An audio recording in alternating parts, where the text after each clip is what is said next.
Welcome to another episode of One More with Danny Coleman. Sadly, Danny couldn't make it again today, so I'm going to be filling in for him. I'm back. Thank you. Thank you.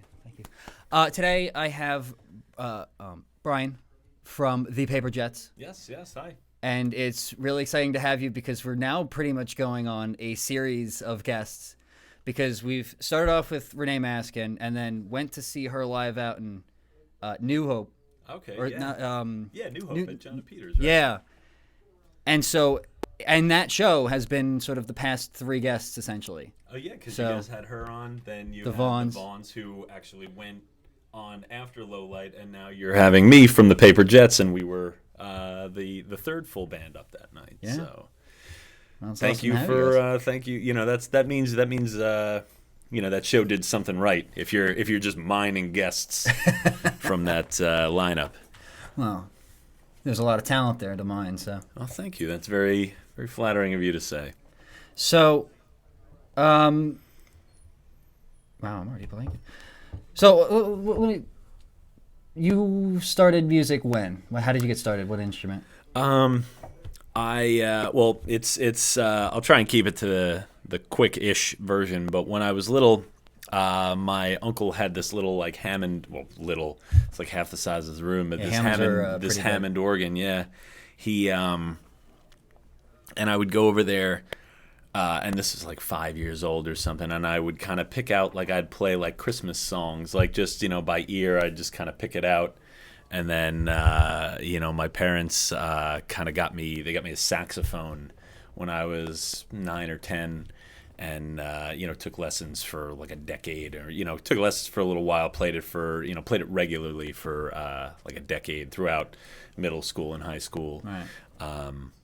And then when I went to college, had like 4 really good friends who all played guitar. So I figured about halfway through college, I had bought a guitar and started to kind of figure out how to do that too. Yeah, guitar seems like one of those instruments that you kind of almost get like peer pressured into learning. A little bit, yeah. Like, how does do you play? I used to. I started my freshman year of high school. Okay. And that was were you because- peer pressured into? Somewhat. It's just like I saw all of my other friends doing it, and I'm like, yeah, I want to try that. Yeah, it's funny. Yeah, the story was like I was sitting down with my buddy Drew Novelli, who's a really great, like he doesn't play regularly as much anymore, but he was in our like my very first band. He was our bassist and really great videographer these days. But I was like, oh hey man, can you kind of like do something like da da da da da, and just like hum something out? He's like, no. But if you want to like buy a guitar and do it yourself, well, go ahead. You can do that then, like, because I'm not going to do it. But it was kind of like this weird, got a little aggressive. He's like, no, I'm going to do it like how I want. And, if you want to do it how you want, then you get a guitar and you learn. And I said, okay, I will. And that's I how you will started. do it. Yeah. All right. You mentioned before Hammonds. Yeah. Those are fascinating. I mean, I'm telling you, when I say that, like, this wasn't some, like, sort of prodigy type situation. This was like, you were fascinated like by Jingle it. Bells in, Yeah. and I just happened to like, just sort of like stumble into finding like the middle C and being like, okay, well, if I go up 2, then there, and then I go down 2, and it just sort of made sense. I used to do that with my piano, like sort yeah. of one finger. So I, let the record show, that I wasn't like full hands on the keys with the feet going too, because Yeah. the Hammonds have that too. No, this was just kind of one note, one finger at a time type. I used to do that with playing. We got a piano for me and my sister because we were going to try to learn how to play piano, and we still have it.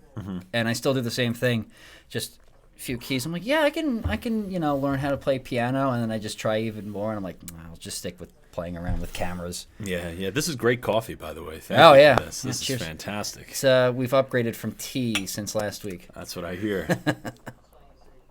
So, anyway, that's what I was saying before about the Hammonds. I know somebody who repairs them. Oh yeah. And the first time I've ever seen one of them, at least up close, was Erick Sofka of Colossal Street Jam. He has like this customized one where he took out, I think it was like the lower or upper row of keys. Okay, and yeah. replaced it with a MIDI keyboard. And then built in the controller for the MIDI keyboard so he can have whatever sound he wants from it. And it's just like, and the way he plays it too, like I've heard stories of him just like taking it and like tipping it over and doing crazy things with it. Like, and he's amazing at it too. I bet. I almost bought a Hammond a few years ago, and then I thought twice about it. I had the chance to get one for $100. Really? Yeah, which is a good price, I think, for one of those. Yeah. And then I was like, well, how am I going to get it in my car, and how am I going to get it up the stairs? Because I live in like a second floor, like one of those sort of like apartment above a cafe. Mm-hmm. And I'm like, how am I going to get it in my car? It's like this Volkswagen, and how am I going to get it up the stairs? The thing's like 200 pounds. It may even be more. I don't know. It's like trying to like lift an adult male up the stairs, except in a lot more like cumbersome fashion. Yeah. So yeah, I kind of backed out of the deal, and the person who was selling it was not very happy. But I'm like, dude, come on, like. I had a similar thing with a clawfoot bathtub once, but it's That's entirely another different story for another day. Oh yeah, That's another. We could have our whole episode about a clawfoot bathtub if we wanted. Which, but it's early in the hour. I guess we could embark upon this. I don't know what it has. Well, it was for a music video, so it's somewhat art related. Okay. But we'll touch upon it later if we feel like a little bit of repartee. But long and short, it was a similar situation of stairs and weight and cumberness. Yeah. I've gotten a couch upstairs by myself, which I really by yourself. Well, I mean, it was more like a love seat, really. Okay. Without the bed like built in, so it was you just kind of grab at a certain spot and you can, and that's really what this program is. It's not about music like all the Vaughns and Renee and stuff. This is about moving furniture. Oh yeah, no, yeah. Like how to move furniture properly. I'd have to bring you on as my new showrunner. Yeah, you got some great ideas here. Talk about furniture and. Cut and print, dude. Let's make it happen. Well, that's funny because you do a podcast already, correct? Yeah, I do. So tell me about that. What's the name of it? We're called The Great Albums. It's hosted by a fine man named Bill Lambusta. And we were hanging out. He's an old college friend of mine, one of the friends that played guitar, although not the one who was, not the one who was like, well, you play. He was actually very encouraging. And we were just sitting around his living room one day, and he's like, yeah, I want to do this podcast where we just listen to an album and talk about it track by track. And he goes, yeah, and I want you involved, kind of be the, I'll be the sort of the play-by-play and you be the color commentary of sorts. And he's like, yeah, and we'll have guests and we'll have different topics, and hopefully it builds and people write in and stuff. And it really it kind of was this sort of so obvious, why didn't anybody think of it kind of move, because we've been very lucky and we have a really great audience. And in February we actually had a run of about like a week and a half where we were the #1 music podcast on iTunes. No, really? So yeah, you open up the charts and there we were, #1. So that was pretty great. And we'll have guests from the local scene. I mean, we mentioned Renee again. She's been on the show twice. The Vaughns haven't been on, but their EP was our, at the end of the year we pick like our favorite local release. So theirs was our like 2015 like favorite local record. And other people around the scene like Cool Dad Jim and stuff like that. We've had him on, and we haven't aired the episode yet, but we actually just had Right Said Fred as our guest. You remember those guys? They sang the song "I'm Too Sexy." Oh yes. Guys? So they wrote to us, and they have a new record out like now. Like it came out maybe a month or two ago, a little earlier this year, and they're just kind of on the junket for this new record. And they wrote to us asking to be on the show. And we were like, great, if you've sold 1 million records, and I guess, anybody out there that's watching, if you've sold 1 million records, you can come on the show anytime you like. And we talked about Frank Sinatra. You guys can do the same for our show. Yeah. See, if anybody, welcome to the club. We got coffee. Yeah, you sell 1 million records, you can come on anybody's, local TV show or podcast or anything like that. But one of the stories that Danny tells is that he had this friend. I may be telling this a little bit wrong, but the gist of it's the same. He had a friend who put together the show and met Les Paul and was just like, here. "Hey, do you want to be on my show?" And he's like, "Yeah, sure, why not?" That's great. So then the next guest that he approached, they're just like, "Well, who was on your show?" "Well, we had Les Paul for the first episode, and then when do you want us?" Yeah. So Yeah, we've been pretty lucky. Like we've had, that might be the most well known thus far. We've also had, the 33 and a Third book series, where they talk about like different records and stuff. We've had a couple of authors on, a couple guys, a couple writers for like Pitchfork and stuff like that have come on, and Jody Stevens, the drummer for Big Star.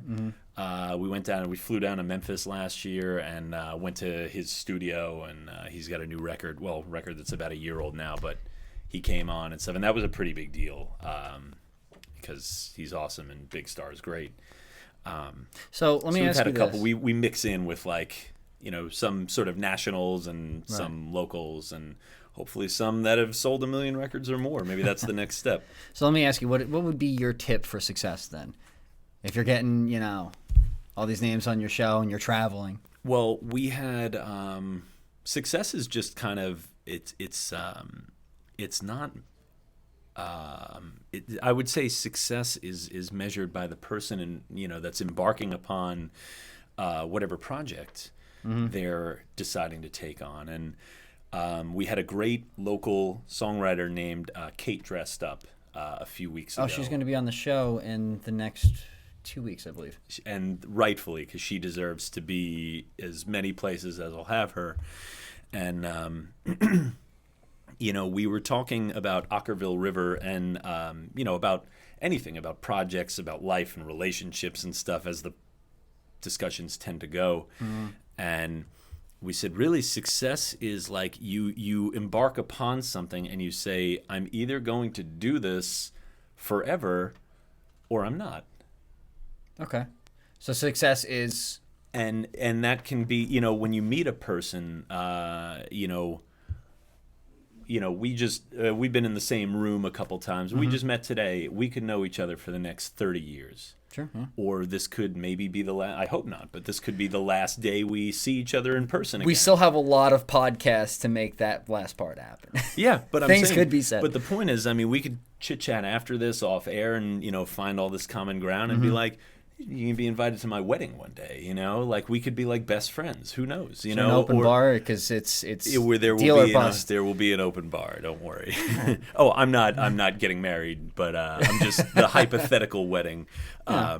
But no, the idea, the point is, anything you embark upon that you decide to stick with because you enjoy it is sort of our measure of success. And the measuring stick for maybe other people observing it are the podcast went to #1, or like the Paper Jets, our record, we had a song played on like commercial radio. So maybe that's something that's quantifiable where people could say, oh, well, that's what, to the people who aren't involved, there's this sort of measure of success. But I think those are two different things. Right. From the people who are looking at it or listening to it versus the people who are actually doing it. Was that radio station 104.5 out of Philly? Because Yeah, I it saw was. a photo of you with the sign in the background. Tell me about that, because that's one of my favorite radio stations. Well, we had our manager, Bill Greenwood, who's like he's like a Svengali. He just finds ways, man.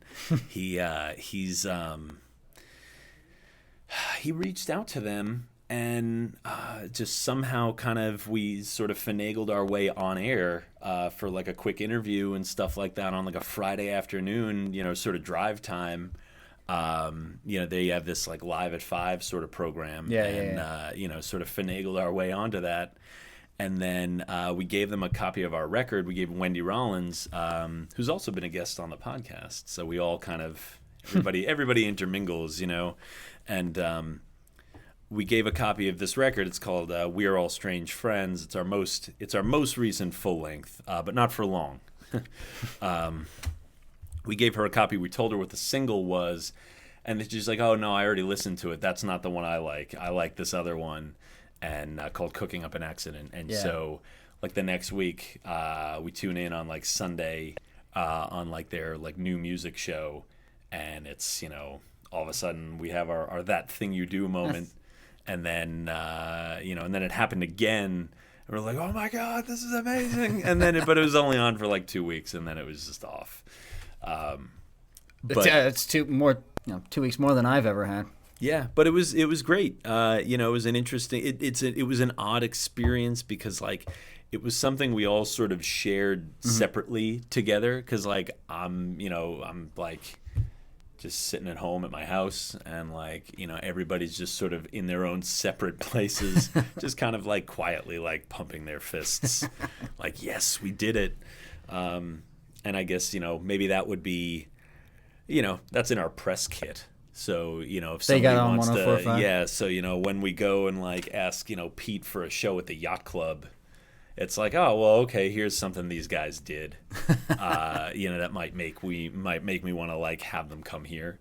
So that's that. But I think success to the people who are involved versus the people who are paying attention are two very different things. Okay. And we wouldn't not be doing this if we didn't have a song on the radio or this the podcast and the charting and stuff like that. We'd still do it, and probably not all that differently.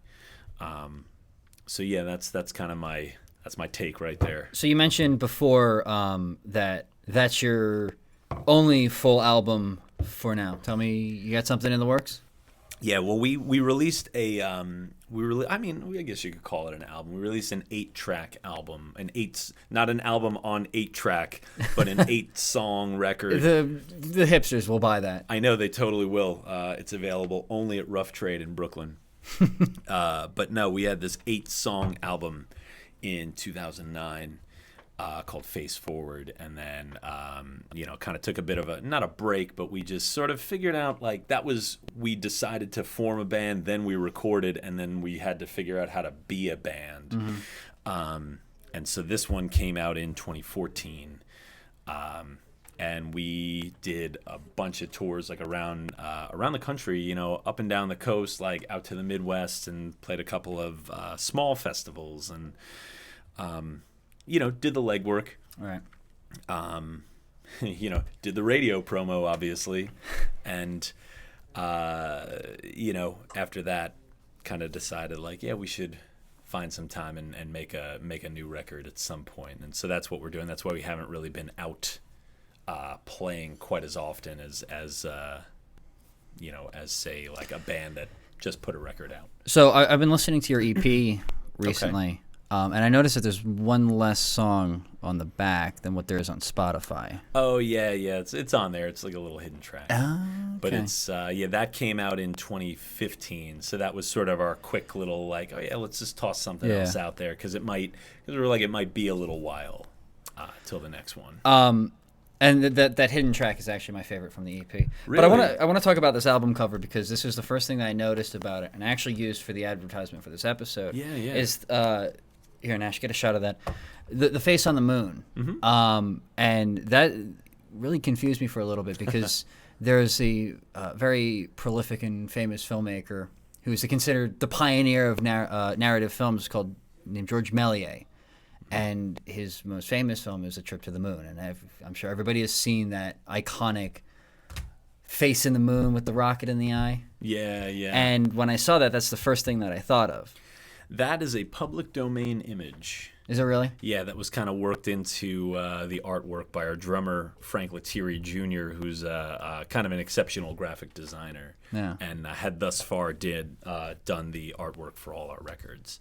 And even this one, kind of looks like a bit of a plain red cover, but, sort of embedded in there is actually a picture of our bass player, Scotty, at the time. We have a new bass player now, but it's his daughter. If you kind of look closely, you see like her eyes and her mouth in there, and then in the middle, I'll point it to the camera, but the camera's not going to pick this up. And then kind of. Do you have a picture of this online that we can share out later so people can see it themselves? Nope. I see a little bit on the camera. Yeah.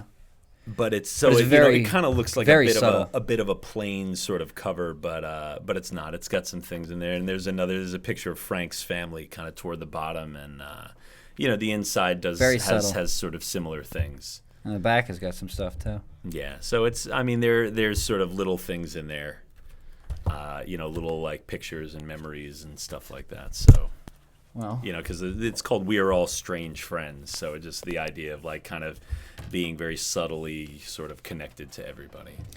well, you know what? You should keep your eyes open for the next charity compilation CD produced by Downtown All Stars of Red Bank. Okay, I will. Look at that segue. Do tell. Magic on the Navsync will feature original works by artists such as Colossal Street Jam, mentioned them before, Dawn Hopkins, DJ Pinelli, and John Hathaway.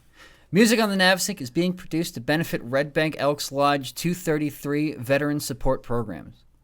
The Downtown All Stars first compilation CD, Bright Lights on Broad Street, half the line's missing, in support of Little Kids Rocks, which provides free music instruction and instruments to underserved public school districts across the United States, is available on the Downtown All Stars website and from select retailers. The Downtown All Stars of Red Bank LLC is a collective of local musicians and performing artists bound together to raise both funds and awareness for charities and worthy causes using the immeasurable power of music. Go to redbankallstars.com and follow them on Facebook at facebook.com/redbankallstars for more information. Look at that. Like you've been doing it for years. Like you're like you're Jack Parr, Well, I get to. It just didn't print correctly, so you can see lines that are like half missing. Oh yeah. It's like the library printer. Yeah. Well, these were printed out here, so. But we were talking about your album. I do want to ask you about that hidden track because that is my favorite song on there, and it seems like there's a bit of a message to it. It's actually a cover song. Is it really? Yeah, it's called "Long as I Can See the Light" by Creedence Clearwater Revival. Oh. And yeah, sorry. And what it is though is I'm a little disappointed that I didn't know that. Oh no, I'm sorry. I thought you were a little disappointed that like it's a cover. In 2017, it's supposed to be some like hip band and recovering Creedence. But no, the idea is... I've seen a lot of bands do fantastic covers of songs that I honestly think are sometimes better than the originals. But that actually came back. That was our drummer, Frank, at his insistence. I had just booked some studio time by myself and gone in and grabbed like not a Paper Jets thing, just went in and like played a couple covers and, maybe a few like sort of wonky originals and... I was like, oh yeah, I'm gonna make some like loose, sort of wacky, like rock and roll sort of solo thing, and put down like 7 or 8 tracks, and ran out of money, and so it never it never came out. I never finished it, and so that is just me singing and playing piano and doing like a little bit of sort of backup vocals on the bridge. But what studio did you go to? It's gone now. It's called Moshi Productions. It was in Bordentown. And the proprietor of the studio, was friends with our drummer Frank, and said, "Hey, your guy Brian's got like these tracks. Can I just give them to you? Because we're shutting this thing down like tomorrow, and these are going to be gone forever." This was like a year after I kind of just skipped out, skipped out on like finishing it. Mm-hmm. So yeah, he just gave Frank the tracks, and I think Frank, kind of went through them a little bit. I was like, hey, that one, just solo piano, just throw it on there. I was like, I don't want to do a cover. And he's like, no, just throw it on there. We'll make it like a hidden track. So that's what it is. But all the other ones are originals, right? Yeah, well, the final song, track 4, is called "Joe Don't Let Me." That was not our. It's an original, but we didn't write it. Right. It's written by Wagon Wheel. What's that? Like Wagon Wheel. Wheel. Yeah, like Wagon Wheel. But less overplayed. Yeah, it's. I wish this one was overplayed because it was written by one of my best friends, a guy named Tim Ryan, who I grew up with. I grew up in New York, and we kind of met as like sort of teenagers in like middle school or something, and he's actually on our Strange Friends record. He plays keyboard and piano and does backing vocals and wrote the song "Misinformed," or co-wrote it. And while we were making this, kind of driving one night, died in a car crash. Oh, jeez. And it really it was kind of a tough go. And we So we kind of decided when we were going to make that. And in the beginning of the Joe Don't Let Me, there's a little like sort of couple seconds, maybe 10, 15 seconds of, you hear kind of an acoustic intro. That's Tim singing the song himself. And we kind of did like an outtake of his where he kind of messes up and you hear him just sort of laugh.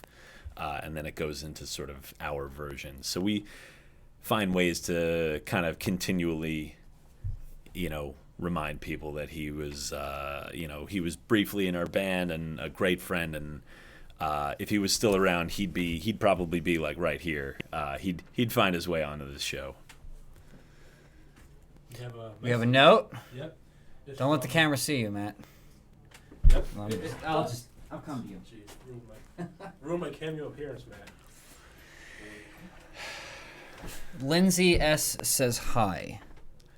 That's it? Just hi? That's all. It's just Lindsay S. Do you know Lindsay S? I do. Yeah, she's a good friend of mine. Her name's I won't. I was her name. I'm not going to give her last name if she's not going to. But she's a blogger. She's got a great blog called The Inverse Aviary that covers local music and stuff. It's just kind of getting started, so you can check that out. And she actually booked us at Maxwell's back in February, and I played over at the Court Tavern this past Friday. She was there. She's just a big supporter of local music, and over the past year or so, become like a really good friend.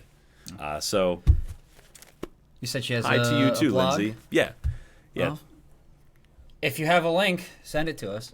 Yeah. We'll put it up on the Facebook page, and we'll try to share it the best that we can. Yeah. The Inverse Aviary. So yeah, thanks, Lindsay. Thanks for chiming in. Hi to you too. I hope you enjoyed. The show on Friday. So before, you were also saying that you produce records, and obviously looking at the back of these with your name solely being on the back of this one, and then the Paper Jets being on the back of your EP, I'd imagine you've had a huge part in making these. But do you do other albums? Yeah. I produced a record. Before I started singing, I had worked with a couple people like 10 years ago or something like that. And, I did a couple like sort of one-off EPs for people that, a couple people that are, still friends but not really making music in the capacity that say like we are here. But actually one of my best friends now named Jesse Elliott, who you probably saw at John and Peters. He was at the top of the card that night. Jesse Elliott and the Falconaires. His first record called I Gave You My All came out in 2015, maybe, I want to say 2015. 10-track album, and I produced it. And actually our drummer, Frank, the Paper Jets drummer, plays drums on all the songs. So it's like, Jesse is very much part of the family. And he had kind of only had like a song or two, and I'd seen him at like an open mic, and I was like, "Hey man, you want to make a record together?" And I think we played a show like in the afternoon, and there was like nobody there. There was like two people there, and we just switched off. It was like we had to fill this 3-hour slot. And we just started, we started drinking coffee. And, by about midway through, we were sort of getting that sway. And I was like, Jesse doesn't know it, but like, I'm going to make a record with him one day. And then like a few months later, we actually sat down and I said, you've got 2 weeks, write an album, or else we're not doing it. And, we did it like totally free, like just set stuff up at my house and was like, we're going to make this for you for free and just, send you on your way. And we did it. And like I played in his band for like 3 years. And well, that's what I like about being in this scene. And like I speak to a lot of people who have different like goals in life and they have their own dreams that they want to follow. And they're like, oh, I got to move to LA to become an actress or actor or whatever, or I got to go to so-and-so to do whatever. I'm just like, I'm in Asbury. Like, this is like, I'm don't need that. Here. Yeah, exactly. And everyone here is like, through starting this project, this isn't the only show that we've tried to produce so well. Mm-hmm. This isn't the only show that we've produced so far. We've had another show that we tried working on and there were issues with that and getting it started, and footage would disappear, audio would get messed up and whatever. But, you know, come back and ask, you know, bands, be like, oh, tell them what happens. And I'm like, yeah, take your time. We understand. And that's what exactly. That's the great thing about being here is like they're always supportive and willing to work together on things. Yeah, exactly. And working with Jesse was, we were acquaintances before that, but we became really, really close friends. And I left his band just this past December, and you know, actually the entire band that kind of played on that record sort of had their reasons for going, and he was able to recruit an entire new band, new drummer, guitarist, bassist, everything, you know, pretty quickly, and is just going. And I mean, now I've seen him. He's playing in like Philly and New York, and you know, all over the place. Yeah. And he's doing great. And you know, got access to this great studio now, working on new stuff. So hopefully, you know, we'll hear something from Jesse soon too. And, you know, hopefully you guys would be so generous as to have him on here and play a couple of those new songs. Our doors are always open. Awesome. And, you know, I started this whole business to promote these local artists because there's so much good music and art, or just not just music alone, but art as a whole. Yeah, well, in so this far area so that good. You goes guys are about 30 shows deep now, right? Yeah. We've had some pretty good names on so far, like we mentioned before, the Vaughns, Renee Maskin, Regos now, Beatrix Potter, Fun While You Wait's a little hidden. And then they're Kevin, all Keith, like, and Devin. yeah, and I mean, we all we all know one another too. Like Yeah. we're all. I just got a text from Devin before I came on. She's like, "You coming to Asbury tonight? You coming to Happy Mondays? Like it's the first one, you know, since they rebooted it." I was like, "Oh well, let me see what time I get out of Are you Red going to Bank." Happy Mondays? What's that? Are you going to Happy Mondays? I don't know. Are you? If you're going, I might go. I don't know. I'm gonna go. Let me see where this coffee takes me. Because I got a long ride home. I live about an hour away from here, hour and 15 minutes. I live by where Danny Coleman lives. Oh, and I'm blanking on Blake Bordentown area. No, Hamilton. I guess I live in Hopewell Township. Hopewell, right? Yes. Which is just outside like the New Hope Lambertville That's where area. We're coming full circle here because that's where I had to pick up that bathtub. Oh, see that? Mm-hmm. Well, you know, they do call Hopewell the bathtub city, so. Yeah, well. That was not funny. I love the town. It's wonderful. Beautiful. Wonderful. We're going to end up on this bathtub story anyway, so I might as well tell it. But I'm going to start. Let's get it out. Come on, let's make this happen. I had to pick. I got hired to do a music video, and the guy wanted me to pick up this clawfoot bathtub in Hopewell. And 2 people can carry it horizontally fine. And the thing weighed about 400 pounds. Now, let's add the fact that it was on the 2nd floor of this house. Okay. And there were the only 2 people there to move it were me and my father, who had to call in at like the last minute. It was like, I need a hand with this. And then we kind of kept trying to find ways to move it. But ended up not buying the bathtub, leaving there, and then driving through Hopewell. And it's just, I didn't even realize that I was still in New Jersey. Like it was something out of a picture. I'm used to like the Parkway and being in congested areas like Red Bank. Oh yeah, well Red Bank is a nice town though. Oh, it's nice, but it's not as quaint as having rolling hills and cows. Yeah, it's really nice out there. I really I've lived there for 10 years now, and I much enjoy it. Yeah, rolling hills to rolling hills and coffee. Claw bathtubs and Red Bank. To Red Bank. As I brought my glass over. Yes. We can get you a glass. We can hook you up. Yeah. You want some? You want some coffee? In the money thing somewhere, somewhere in the budget. Somewhere in the butt. We've got to get like a stagehand, like a page or something like that, a production assistant to help. If you want to be an intern or a production assistant for OneMore, shoot us an email at carouselartsus@gmail.com. That's a serious inquiry where you need hands. So that's my shameless plug. There you go. Please help us. So you guys go on any tours yet, or? Not right now, because we're working on finishing our record. Okay. We're almost done. Actually, just today, I'm hoping, because it's my fault too right now, because I'm the one. I get very restless sometimes, and so I can't just. Well, I guess I can. It's just been a while, and the way I work has changed. Like for this record, for Strange Friends, it was made a lot differently. Like I kind of like hunkered down for like didn't leave the house for like a week or two and just put all my parts down and then kind of brought it to the rest of the group and been like, okay, now you guys do your things and we'll just, we'll do that. But we did it a lot more democratically this time where, everybody was sort of present for everybody else's stuff. So it sort of forced me a little to change the way that I worked. And so, I kind of, the good thing was, a lot of new opinions are going to result in likely a better record and, something that's just going to sound better songs, better production. I mean, the whole nine. Right.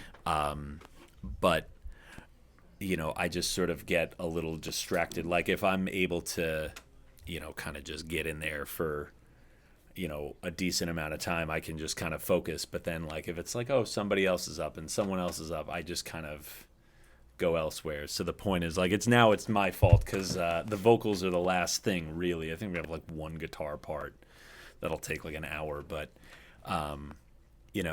and I was sick a little bit through the winter, so it kind of it takes a little while when you're the singer. Yeah. And I don't mean like, oh, when you're a singer. I just mean when you have to put vocals down that are going to be permanent, you want to make sure you're 100%. Well, so you get sick or allergies.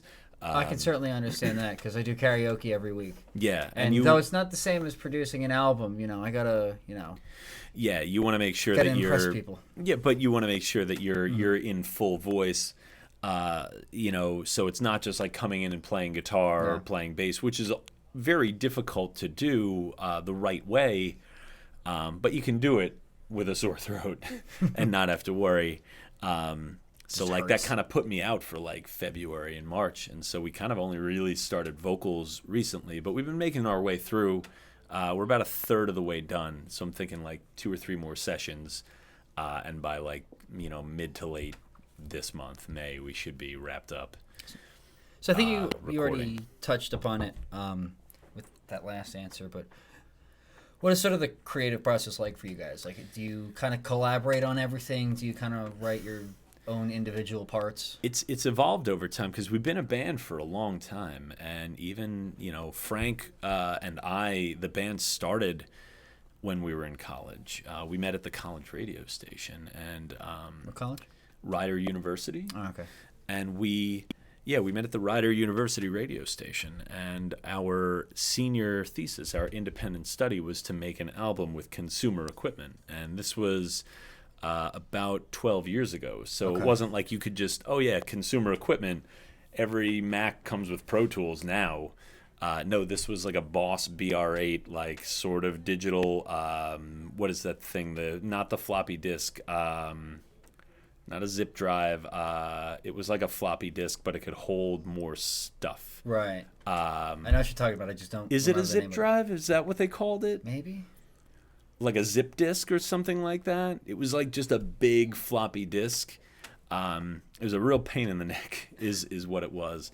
But this consumer grade equipment. And we made a record. We made a 10-song album.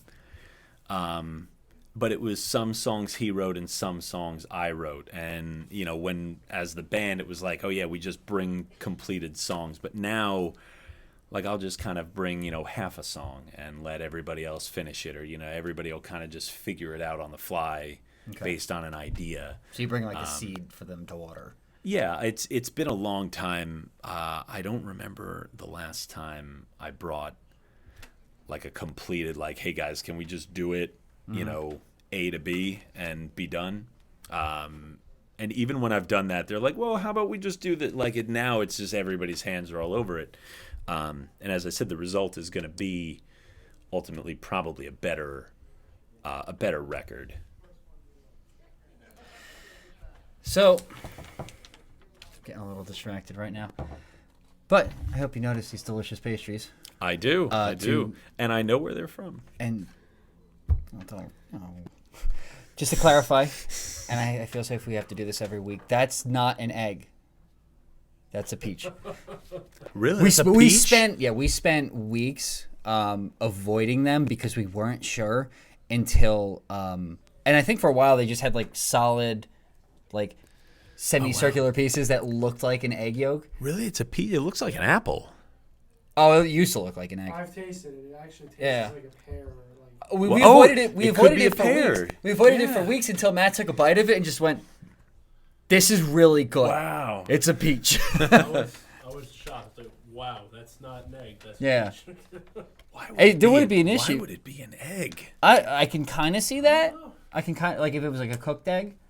Okay. I can kind of see Fair. that. Valid. But it's just like my concern was just like I But don't. it's a good I don't April trust- Fool's prank to make you believe that's That it's Yeah. an egg, yeah. Wow. And these ones are chocolate filled. These are all delicious, but I will get to that. Are these fair game after the show? Yeah. You can eat them now if you I'm want. not We gonna have eat it plates. now. I'm not gonna eat it now. Like, what? Do I have crumbs all over my face? Well, that hasn't stopped previous guests. We've had Colton Kaiser on the show, and he nearly Oh cleared yeah. off Well, the he's friggin' an plate. animal. No, Oh yeah, he's- he just eat and he just kind of like nod. No, he's actually he's great. Oh yeah, it was awesome having him on the show. But anyway, I gotta get to this ad copy. Antoinette Boulangerie Let's try that again. Antoinette Boulangerie specializes in creating delicate and sophisticated works of art using only the highest quality ingredients. Located at 32 Monmouth Street, which is right next door to here. Okay, next door to the Dublin House. Shout out to them too. They're a fully operational bakery with all baking done on the premises daily, so everything's fresh. In addition to the handmade variety of croissants, danishes, Antoinette also offers a dizzying array of traditional French pastries. Macaroons, cookies, and savory treats. They have one with like ham or something in it that's really good. Oh yeah. Oh yeah. Yeah. Like a Yeah. quiche, kind of like a It's like a quiche. cake. It's almost like a nah, not so much a quiche, but it's almost like a sandwich in a way, but Yeah. self-contained. Okay. Calzone. You can find them at AntoinetteBoulangerie.com. I really highly recommend them. The owners are awesome. The pastries are like crazy good. We actually fight over who gets them at the end of the day sometimes, and they're usually gone like that. Getting the big piece after today.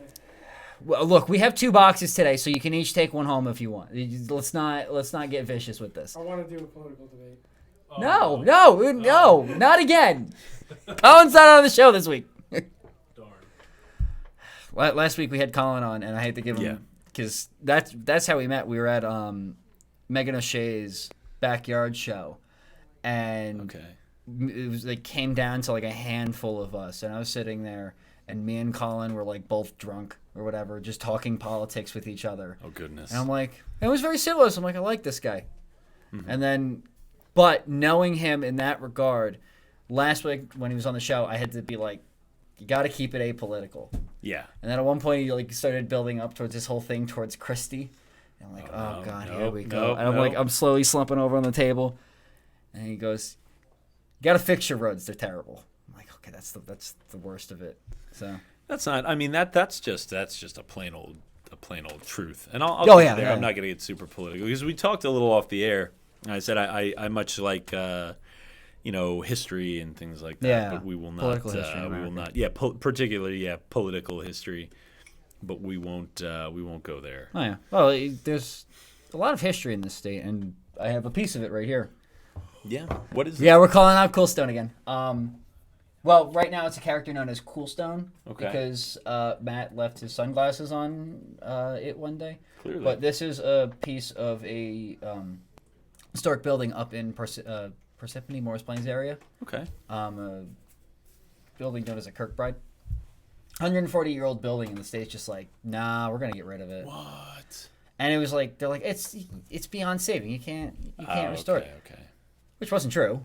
There have been similar buildings in different states and worse states, and they brought it back. But I was But a part now of you've got a piece of it though. Yeah. So that's kind of neat in Yeah. its own way. I was a part of the preservation effort for it, and one day one of my friends brought it to me, and she's like, "Here, you get this piece." I'm like, "It's like one of my favorite possessions." Oh, that's awesome. Well, good for you. Yeah, hand cut, 140 years old. It's awesome. That's great. And now we're trying to turn it into a meme. Oh God. You blame him for it. He keeps. I'm always the blame guy. Right? I mean, if it raises Well, awareness, yeah, you're the right? floor manager. You know, if it raises awareness, then hey, why not? He's got Yeah. to do it. It does raise awareness. Oh, you. I live outside Washington Crossing, where the famous painting of Crossing the Delaware. GW crossing the Delaware. That's George Washington, Yeah, yeah. not Bush. Oh my goodness. Do we have another note? Yeah, it's from a person called Beagletoe, and he's in the chat room. That's literally just the note. They're in the chat room. Oh, there's a chat rooms or they Yeah, exist now? there's a live chat that people can say What is it hello. called? Beagletoe? Beagletoe. I don't know who Beagletoe is. I don't know. I Who think it's like a band. I don't know Beagletoe. Band or- Beagletoe, say it. Yeah, how's it going? Hey, what's up, guys? We gotta work on our note system because these are These just- are really good napkins, though. I'm gonna keep these. I'm at least You never know. at least keeping this one where they say hello. And on a Beagletoe in the chat room. Awesome. All right, let's get some more napkins on this table, guys. Yeah. Send us We some got messages. time. Say hello. If you have questions that you want to ask, go right ahead. Ask me anything. Yeah, we're doing an AMA. One more AMA. Yeah, live AMA. One more AMA. Live anime. You're really trying to build up for that star, aren't you? But he's nowhere near it. No. So a couple weeks ago, we had the first show of last month. We had Nick Clemens on the show. Oh yeah, the great sax player. Mm-hmm. Well, the son of. Well, yes. Well, I mean, the son of Clarence. he's a pretty great sax player, Oh, pretty yeah. great horn player himself. But yeah, he is a great horn player, the son of the great sax player. Or I'll say the great rock and roll sax player, because there's some jazz guys out there that could probably. In the genre, yeah, definitely. But before the show, we were like contemplating how to solve a problem for the performance, and Tom chimes in with a great idea that all of us missed. We're like, you get a gold star. Okay, and what was it? It was literally a gold star. We have a chart now that you get gold stars on, and we issued 2 in the same day, and I'm like, this is going to go horribly wrong really quickly. And Nash, who still hasn't gotten a The star. question was, where do we set up the performance? Yeah. And we were originally going to have it on his couches, and I looked over, and next to the whole set was an empty space. We kind of ignored everything behind Of where they were course. sitting, and there was like this perfect 2-man performance area right behind their seats. So it's just like, I don't know why none of us realize it, and then Tom chimes in with it. So, but we have a star system now that's apparently creating competition. I see you shaking your head. It's a flawed system. I don't like it. Because he hasn't gotten there yet, and he's disappointed. But like all systems that are new, maybe this is getting a little political, but maybe like all systems that are new, maybe it's not the best idea to just like say repeal and replace it. Yes. Maybe you just kind of like Not- work on, maybe you take it and you recognize the issues because there are issues, and you just sort of work on improving it. Certainly not political at all. It's just No, an observation. just your guys' star system is Yeah. all I'm talking about. Just the star system. Just the star I will system. make that system great again. It'll be huge.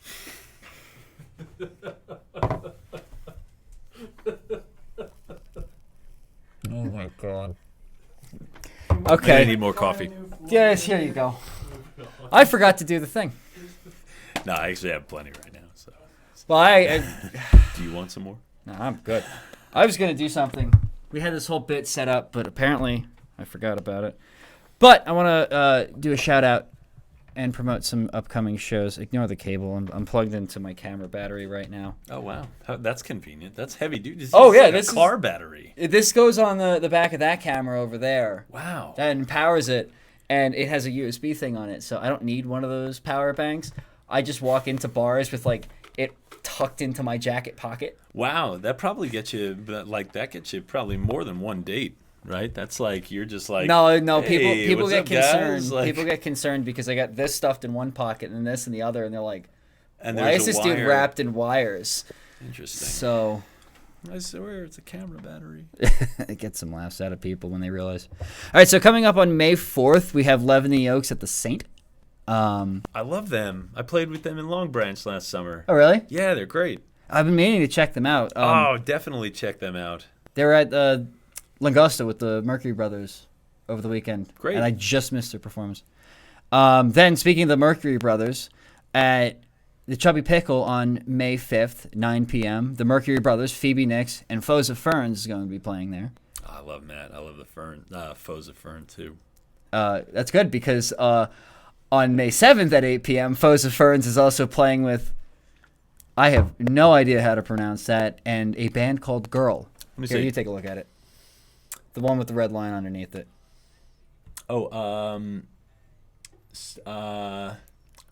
Stide-eyed. Yes. Yeah, Stide-eyed. I knew you were going to probably be able to Yeah, figure that one out. Girl, Candace and Jay, right there, band. I think so. And then May 12th, it's the Centennials. Release party. Yes. Yeah, Casino Sunday and Lowlight. And With Fun Low While Light. You Wait. Fun While You Wait. Casino Sunday, 7:30 at the Saint. That is going to be an awesome show. I'm going to be there. And if you see me, I'll let you buy me a beer. I'll probably be there too.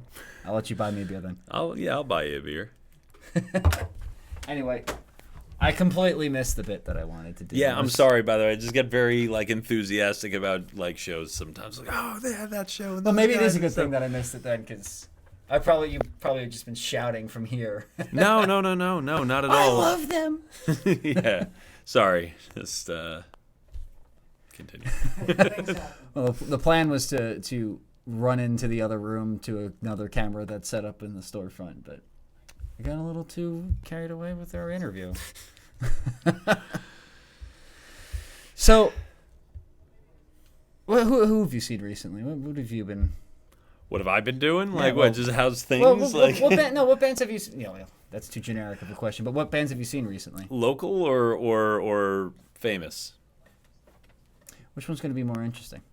Well, I took my mom to see Stevie Nicks pretty recently. The Pretenders opened, and that was cool.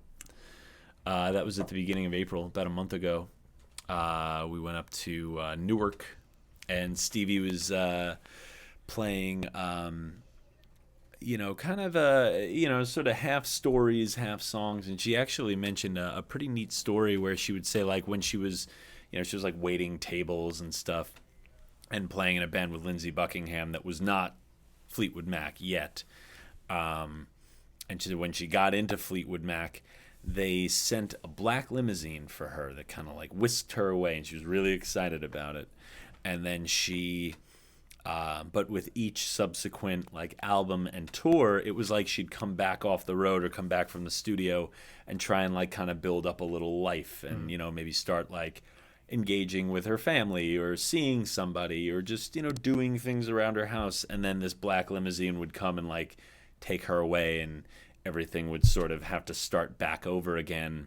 Because, if she's seeing somebody, it's like, oh, I'm going to be on the road the next like 18 months. So like, sorry, but it's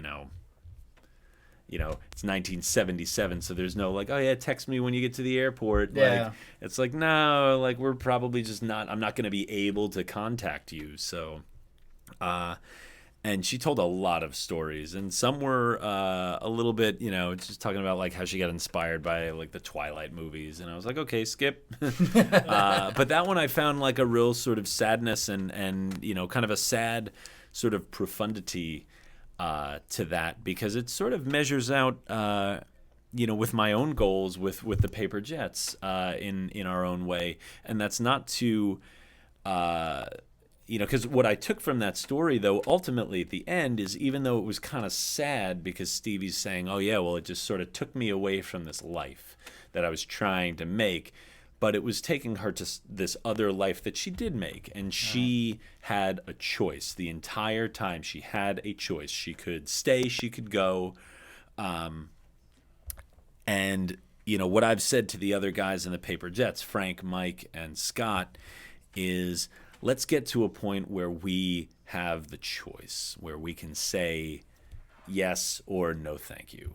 Like that would be like kind of ultimately the goal. We make a record, good, some good things happen, or, success in a way that perhaps we have not yet experienced, sort of presents itself.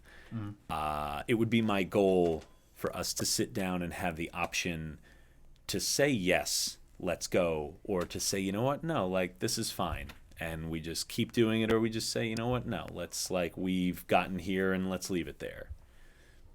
Yeah, I've noticed that with some bands, it's like, and even with like TV shows, like they'll get to the point where they're satisfied with what it is, and they don't want to take it any further.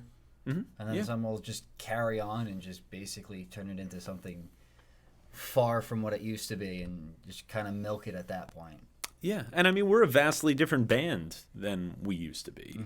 We had, we've been a 4-piece band, but two of the two original members that were on the first record are not on this record. We had an original bassist, original guitarist, and they're not in the group anymore. But it's, so things change, and you kind of decide at varying points whether or not it's worth it to keep going.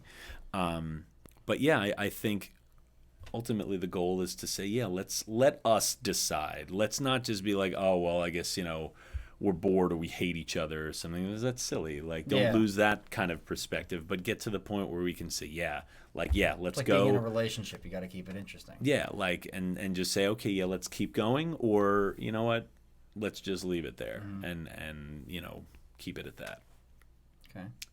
So I was able to relate to it in a way that I don't understand yet, but was able to be like, well, Stevie, you had a choice, and you chose Fleetwood Mac and 100 million records and a household name and hit songs for a decade, and and on and a sold out arena show, like 40 years after your career started. So like, yeah, you could have just said no to the car at one point or another, but you didn't, and this is what was the result. I wonder how many great musicians we've missed out on who've just said, "Nah, I can't." I think there's like Syd Barrett. I mean, well, although he was kind of sick, but he ultimately like bowed out of Pink Floyd pretty early, and. But it's just the ones who had that black limousine and just kind of said no to it. Yeah, well, I mean, there's a great and that's not an easy decision to make, though. Well, there's a great songwriter named Fred Neil who came up in the '60s with Bob Dylan, like same kind of Greenwich Village and stuff like that. He wrote the song "Everybody's Talking" that became a hit with Harry Nilsson when he sang it for Midnight Cowboy. Fred Neil made 1 or 2 albums, and then kind of decided. After that song became this big hit, he's like, you know what, I'm going to take my money and move down to Florida and raise dolphins. And he did that until he died. Like, there wasn't this like, Johnny Cash, like 65 years old, let me come back and do, the Rick Rubin thing. Like, no, he just stayed there, and that's what happened with the kid from Willy Wonka and the Chocolate Factory. Yeah. He did the movie and just went, that's enough, and now he's a veterinarian in like Florida or something. Yeah. And who knows, how much potentially great work, and you don't even want to talk about even the artists that maybe died early that could have done more things, like a Nick Drake or a Jeff Buckley, but the people who actually just walked away after getting like that little taste and said, you know what, that's enough. Okay, an interesting way to do it. So okay, fair enough. Well, let's get you set up for your performance. And I'm going to go talk a little bit about Mammoth Music without the Ed copy because we lost it. Oh, can you use the coffee real quick for me? Yep. Thank you. Matter of fact, I'm going to grab mine and get that out of the way. So, big shout out to Mammoth Music, our home here at OneMore. They have been operating for decades now, offering services such as amp repair and guitar repair. And they're located in Red Bank, New Jersey, so come by and check us out and say hello if we're around. You guys just about ready? Do I need a mic? I'm like, wait. Well, I mentioned before that they have a guitar hospital here with a certified Fender repairman, I believe. We really got to find that ad copy. I'm struggling here. But big thank you to Monmouth Music for always having us here, and we very much appreciate being here. And also a shout out to Mr. Pizza Slice right down the street from here for offering us pizza. We love you guys. All right, now, Brian, Eric, listen. Hey guys.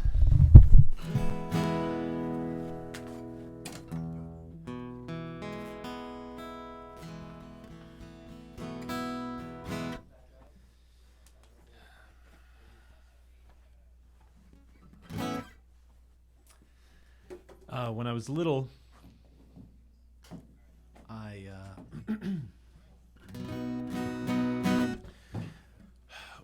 I spent a lot of time with my grandparents, and my grandmother on my mom's side was a big Elvis Presley fan, and gave me her copy of Elvis's Golden Records. And so he was kind of one of the first artists I got into, and so she died last year, my grandma, and so I'm gonna throw this one out to her. This song is about Elvis, and it's about this guy who was like a stagehand of Elvis's, who basically kind of paid to be his friend toward the end of his life. The guy's name is Charlie Hodge. He used to bring Elvis his scarves and his water. And it's about, just trust and mistrust and making and breaking relationships and control and things like that, all kind of through the eyes of this guy who was paid to be very close to Elvis. It's called Charlie, It Can't Be Done.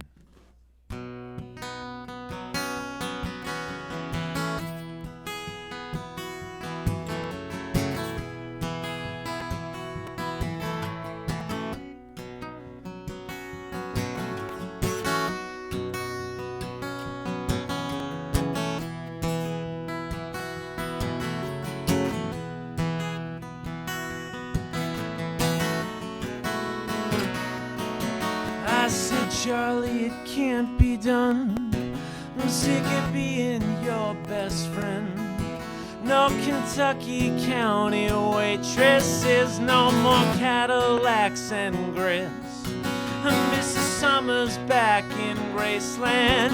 I miss swimming in the wool. I miss the blonde Beale Street barista with the chip in her eye too, singing you'd better watch yourself. No longer can I demand attention, singing you'd better watch yourself. I can no longer save your day.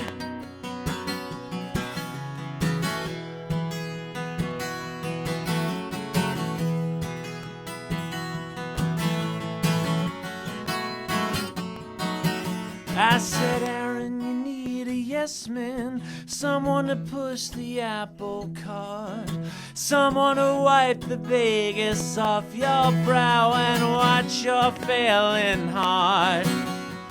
Parker will see you out tonight. Quit crying, Charles, we're through. Don't feel guilty, Aaron, not your fault. It's not me, though, it's you. Singing you'd better watch yourself. No longer can I demand attention, singing you'd better watch yourself. I can no longer save your day.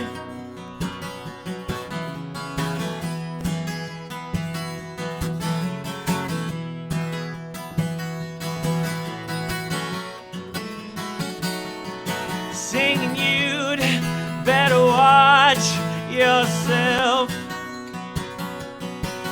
no longer can I demand attention, saying you'd better watch yourself. I can no longer save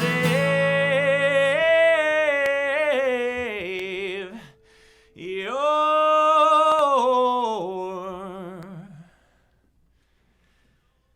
day.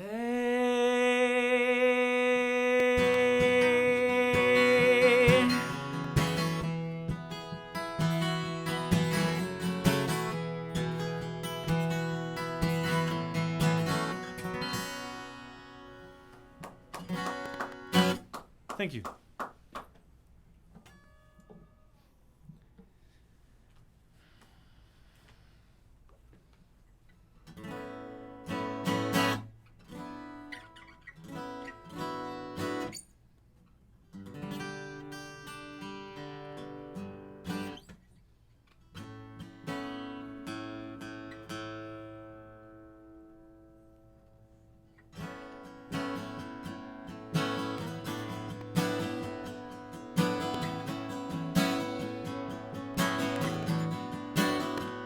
This song's called Kiss Arcana.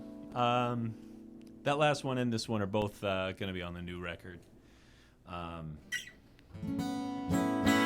this one's kind of about, when we meet new people and we say goodbye to some old people, we kind of tend to sometimes measure up, rightfully or not, but we just kind of do it anyway. So that's what this is about. You start where she ended. Her kisses closed-mouthed and archaic. Yours wide open, sincere, relaxed, saying goodbye like you mean it. She'd say, don't fall down non-negotiable stairs.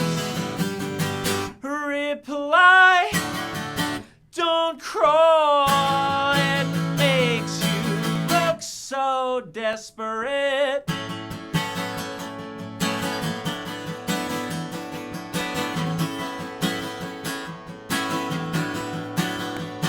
Am I still the good man? You answer with a contradiction. Your lies wide open, sincere, controlled. I tell you I almost believe them. She'd say, don't fall down non-negotiable stairs. Reply, don't crawl, it makes you look so desperate.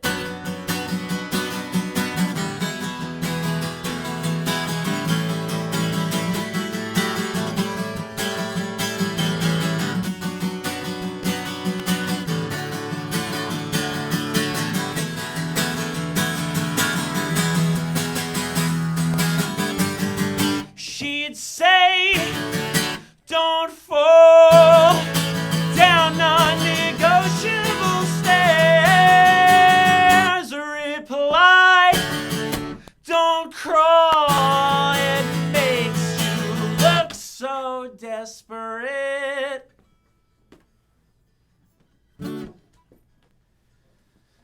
All right. I guess we got one more. Yeah, one more. One more? What's that? Do we have one more? Yeah. Always time for one more. Oh my good. I talk about stepping right in it.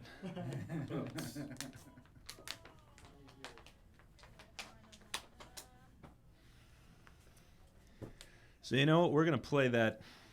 We talked a little bit about it before, but a song called "Joe Don't Let Me" by the late great Tim Ryan, who was a big part of our group and a big part of my own life. And I'd like to think, somebody who, had he lived, had he survived, would be out in it with the rest of us crazies, doing the thing, as some of us like to say.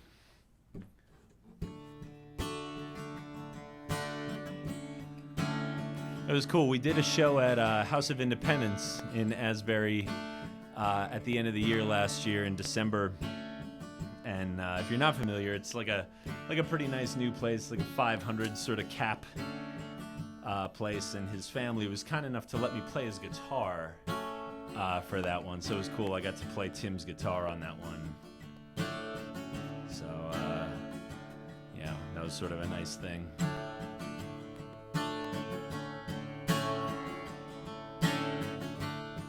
Joe, don't let me go this way, 'cause I just don't know what to do. Joe, don't let me down today, 'cause I've fallen so far for you. I played it through so many times, it hurts so much, I wanna change my point of view. For now I fear I lost the only thing I could ever lose. What have I done? What have I done? Yeah. Too much or not enough to be the only one.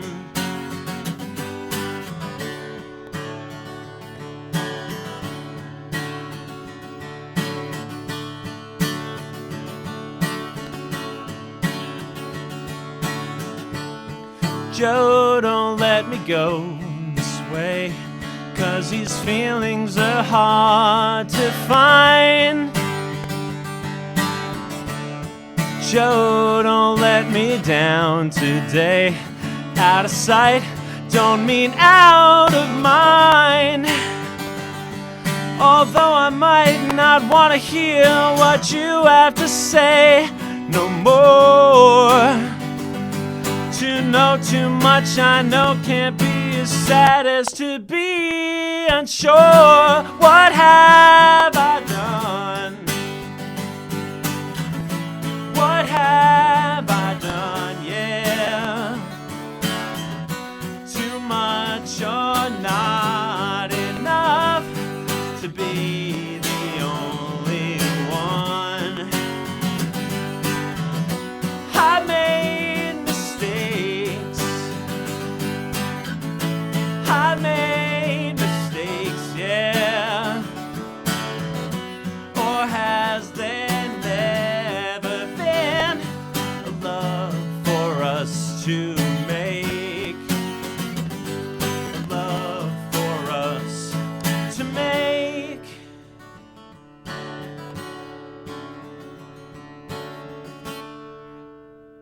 Well, Tim Ryan. Coming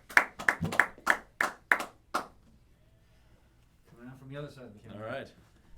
God, you tall. All right, well, thank you for joining us. Next week we have Mike. Who do we have next week? Welcome to my job. But anyway, fantastic. Where'd the EPs go? Yeah, there you go. Oh, Mark Aaron James. Mark Aaron James is with us next week, and you can get their EP and album where?